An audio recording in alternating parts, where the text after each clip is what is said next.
Hello my two family, welcome back to my channel. तो कैसे हो आप सब लोग, कमेंट सेक्शन में ज़रूर बताइएगा। और मैं भी बहुत अच्छी हूँ। तो आज का टॉपिक होने वाला है कि अगर हम न्यू शॉप ओपन करते हैं, न्यू कॉस्मेटिक शॉप ओपन करते हैं, तो हमारी डेली की सेलिंग कितनी होनी चाहिए।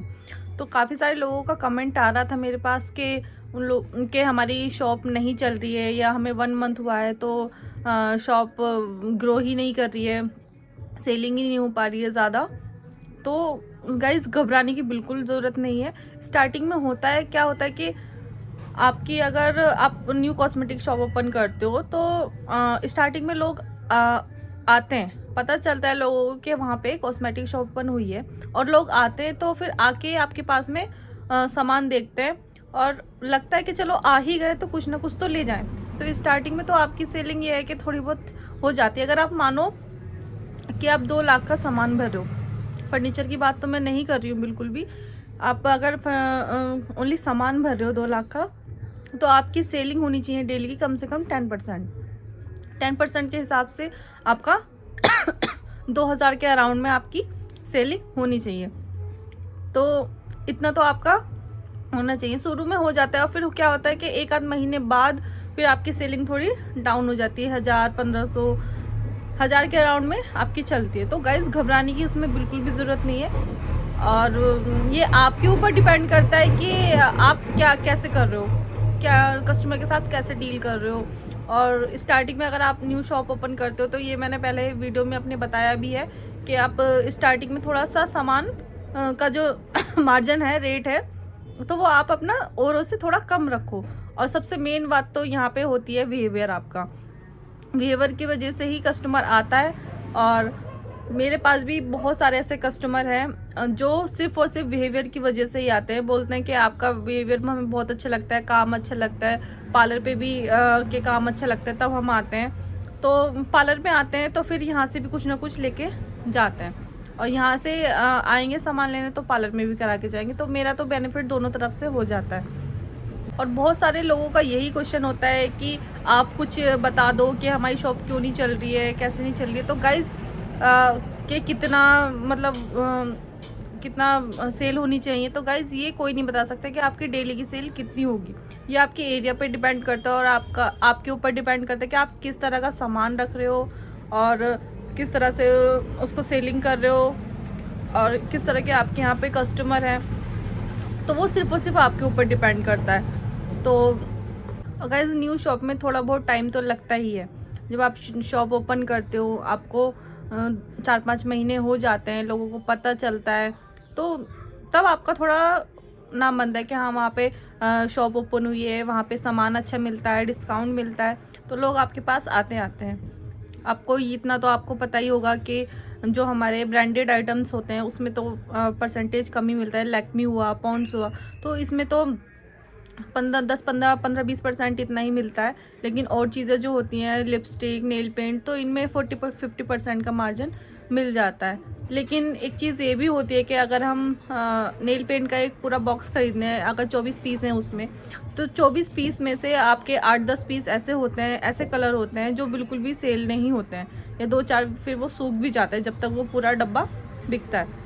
तो गाइज़, इस तरह से आपको थोड़ा सा मार्जिन लेके चलना है कि ऐसा नहीं है कि आप अगर 10 रुपीज़ की नेल पेंट लेके आ रहे हो तो आपको 15 या 20 की ही बेचनी है।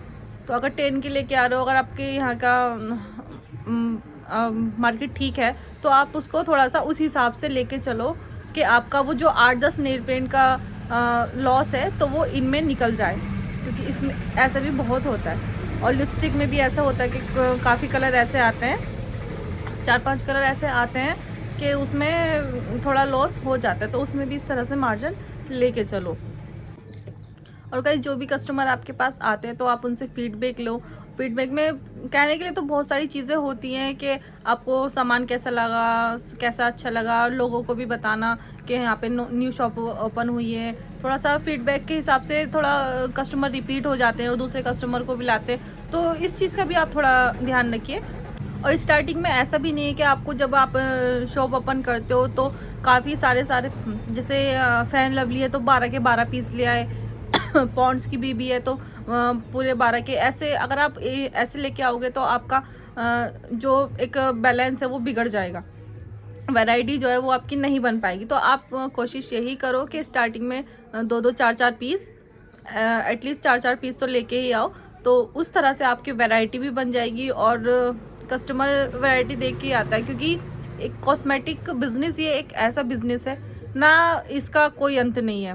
रोज़ नई चीज़ें आती हैं, रोज़ कस्टमर को नई चीज़ें चाहिए होती हैं। तो मेरे पास भी ऐसे कस्टमर, इतना सामान होने के बाद भी बहुत सारे कस्टमर मेरे पास, क्या जब मैं होलसेल शॉपकीपर के पास जाती हूँ कि भैया मुझे ये सामान चाहिए, तो वो बोलते हैं नहीं है। कुछ तो उनके पास होता है कि हम रखते ही नहीं है, या फिर कुछ शॉर्ट हो जाता है। तो कॉस्मेटिक बिजनेस ये ऐसा है कि इसका बिल्कुल भी कोई अंत नहीं है। कोई सामान कहीं मिलता है, कोई सामान कहीं मिलता है, तो ऐसे ही हमें वैरायटी पूरी करनी पड़ती है। तो इसी तरह से आप ऐसा ना हो कि एकदम से बहुत सारे क्वांटिटी में लेके आओ। क्वांटिटी में बिल्कुल भी नहीं लेके आना, आपको थोड़ा थोड़ा करके ही लेके आना है, वैरायटी बना के ही रखनी है। एक बात और गाइज, कि अगर आप सामान लेने जाते हो तो ऐसा भी ना हो कि एक बारी में सारा सामान लेके आ जाओ, क्योंकि क्या होता है कि हर हफ्ते न्यू सामान आता रहता है। अगर आप कॉस्मेटिक होलसेल से लेके आते हो या डेली सदर बाज़ार जाते हो, जहाँ भी जाते हो, तो हर बार न्यू सामान आता रहता है। हर हफ्ते, हर 15 दिन में नया सामान आता है। अब आप 3-4 दिन का कोटा एक बार में पूरा कर रहे हो, तो कस्टमर क्या होता है, रिपीट होता है, तो वो देखता है कि ये सामान वही है, पुराना सामान है। तो उसको क्या लगता है कि 1-2 महीने जब हो जाते हैं सामान को, तो वो पुराना सामान है। तो आप ऐसा भी मत करो, क्योंकि न्यू सामान आता रहता है, तो नया सामान लेके आओ। तो अगर आप अपने होलसेल शॉपकीपर के पास जा रहे हो अपने नज़दीकी, तो वहाँ से लेके आ जाओ। वहाँ भी नया सामान आता रहता है, तो कुछ ना कुछ न्यू दिखता ही है। और कस्टमर को ऐसा भी नहीं लगता है कि कस्टमर एक तरह से बोर नहीं होता है कि न्यू सामान आया है, अच्छा कुछ नया आया है, चलो हम लेके आते हैं। तो इस तरह से रहता है। तो आई होप जितनी भी बातें मैंने वीडियो में बताई हैं तो वो आपको समझ में आई होंगी। और गाइज़ एक बात और, जो भी न्यू कॉस्मेटिक शॉप ओपन करते हैं, एक सपने के साथ ओपन करते हैं कि हाँ हमें कुछ करना है लाइफ में, तो मैं तो भगवान से यही दुआ करूँगी कि उन सबका सपना पूरा हो। और उसके साथ गाइज आपको कभी कभी ये दिन भी देखना पड़ेगा कि आपकी बोनी तक भी नहीं होगी। 1 दिन, 2 दिन, 3 दिन, स्टार्टिंग में जब न्यू कॉस्मेटिक शॉप ओपन करते हो तो 2-4 दिन बोनी भी नहीं होती है। तो आपको वहाँ पे डिमोटिवेट बिल्कुल नहीं होना है, ठीक है। अगर आप वहाँ पे डिमोटिवेट हो जाओगे तो फिर काम कैसे चलेगा। तो इसलिए सब्र रखो। और मैं अपना जो भी कॉस्मेटिक शॉप का बिज़नेस है वो मैं कैसे अपना ग्रो करूँ, ऐसा क्या करूँ कि लोग मेरे पास आए, सामान लें। तो ये चीज़ें आपको थोड़ा सा दिमाग लगाना है। और मेहनत तो गाइस सब करते ही हैं, सबकी मेहनत सफल होनी चाहिए, लेकिन थोड़ा सा आप उस तरह से दिमाग लगा के चलो कि हमें क्या करना है, कैसे करना है। कुछ ऑफर्स रखो जहाँ पे आपको डिस्काउंट मिल रहा हो, तो वो चीज़ें भी बहुत ज़रूरी होती हैं। और गाइस जो भी आपके नज़दीकी शॉपकीपर होते हैं, जाहिर सी बात है वो तो आपको बताएंगे नहीं कि मेरा एक्सपीरियंस क्या है, आपको कैसे ग्रो करना चाहिए, आपको ये चीज़ करनी चाहिए कि मैंने ये चीज़ करी थी। तो जाहिर सी बात है वो तो बिल्कुल भी आपको नहीं बताएंगे। एक तरह से उनका तो अपने पैर पे खुद ही कुल्हाड़ी मारने वाली बात हो जाएगी। तो आपको खुद ही ये सोचना है कि मुझे क्या करना है, क्या नहीं करना है, और कैसे बिज़नेस ग्रो करना है। और मैं भी ऐसी नहीं हूँ कि मैं हर एक वीडियो आपके लिए लेके आऊँगी कि जो आप सोच रहे हो उसी टॉपिक पे मैं वीडियो लेके आऊँगी। और कमेंट में जो भी मुझे कमेंट दिखता है मोटा मोटा, मैं उसको लेके वीडियो बना देती हूँ। कभी कभी मेरे पास भी टाइम नहीं होता है, कभी शॉप में इतना काम होता है या फिर पार्लर में इतना काम होता है। गाइस फरवरी का सीज़न है, आपको पता ही है, शादियों का सीज़न स्टार्ट हो रहा है, तो मेरे पास है 2-3 बुकिंग है। तो फरवरी में भी थोड़ा बिज़ी रहूँगी मैं। और अगर आपको कोई लॉस होता भी है तो आपको कम से कम सीख तो मिलेगी कि हाँ मुझे ये गलती दोबारा नहीं करनी है। तो आप डिमोटिवेट तो बिल्कुल मत होइएगा, मैं यही कहूँगी, बस मेहनत करते रहो और एक ना एक दिन तो मेहनत सफल होती ही है। कहते हैं ना कि मेहनत करो, फल की चिंता मत करो, एक ना एक दिन तो आप सक्सेस होगे ही। तो उसी तरह से बस मेहनत करते रहो, डिमोटिवेट बिल्कुल मत रहो। और गाइस वीडियो पसंद आई तो प्लीज़ वीडियो को लाइक करना, शेयर करना और चैनल को सब्सक्राइब भी करना। मिलते हैं हम नेक्स्ट वीडियो के, अभी के लिए tata bye bye and take care.